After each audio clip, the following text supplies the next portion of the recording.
Pues yo conocí a Luis Valls en el año 1988 del siglo pasado, o sea, ya hace...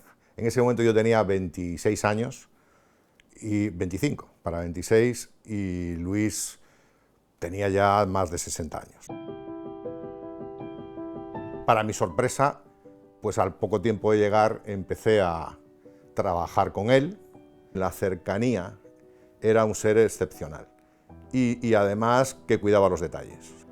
Era un líder porque se había sobrepuesto a 1000 circunstancias, con pocos apoyos, y había desarrollado una idea única de hacer banca, y realmente el banco respondía, y todo lo que había alrededor, a un proyecto definido por él, con la ayuda de un grupo de personas, y en ese proyecto él ejercía como líder de una manera natural. Lo que construyó Luis Valls fue un banco enfocado en la clientela. Era un banco enfocado sobre todo en familias que financiaban el balance del banco, ponían allí sus ahorros, eran accionistas del banco. 300.000 familias eran accionistas del banco.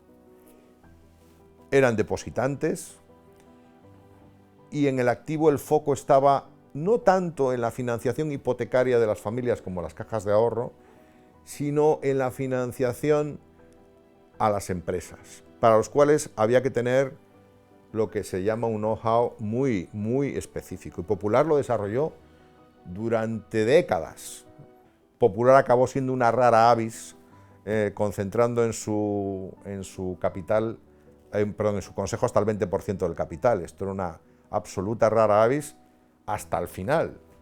Eso, que yo lo puedo decir porque lo he vivido, lo que constata es que Luis lo que buscaba era gente de la que se podía fiar por sus conocimientos y sus convicciones morales, más allá si eran miembros del Opus Dei o no. Y a mí tengo que reconocer que cuando me designa su sucesor, no le dediqué un minuto a pensar que había elegido a alguien que no era de la obra, porque no me parecía que eso hubiese sido determinante para elegir a alguien.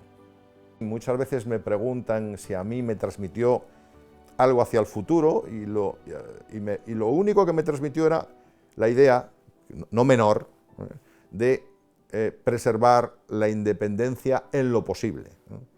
Y preservar la independencia en lo posible supone que hay que tomar un montón de decisiones para tratar de preservarla. Y él no dejó un manual de cómo se preserva la independencia, pero estaba su ejemplo, ¿no? El conjunto de fundaciones que van surgiendo alrededor del banco, que inicialmente se nutren con un donativo que decide el Consejo de Administración en una reunión a mediados de los años 70 en sustitución de la retribución de los consejeros. Es decir, el Consejo renuncia a recibir retribución, y lo que hace el banco es que esa retribución la entrega vía un donativo, que es un gasto deducible, a estas fundaciones. Las fundaciones lo que desarrollan es una labor social intensa. Él decía que las fundaciones eran entidades de último recurso y que por tanto solo actuaban donde no llegaban los demás.